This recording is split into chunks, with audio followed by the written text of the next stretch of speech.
বাংলাদেশ জামাত ইসলামী দল হিসাবে ভূমিকা পালন করতে সক্ষম হয়েছে বলে এখনো কল রেকর্ডে শেখ হাসিনা এই কথা বলে যে আবার যদি সুযোগ পাই তাহলে জামাত ইসলামী ছাত্র শিবিরকে দেখে নেব।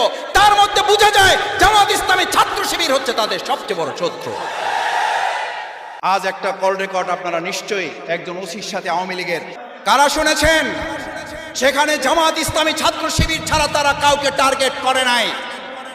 ওই কল রেকর্ডে পরিষ্কার আওয়ামী লীগের নেতা যখন ওসিকে কথা বলছেন, ভালো করে মনে রাখবেন জামাত ইসলামীর বীজ পর্যন্ত আমরা শেষ করে দেব, কারণ তাদের কারণে আমাদের পতন হয়েছে।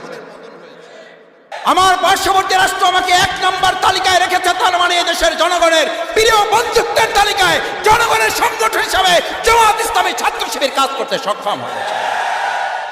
2024-এর জুলাই আগস্টের গণঅভ্যুত্থানে আমরা শুধু একটা সরকার পতন করিনি, আমরা শুধু শেখ হাসিনার লড়াই নেই, আমরা আধিপত্যবাদেরও কবর রচনা করেছি।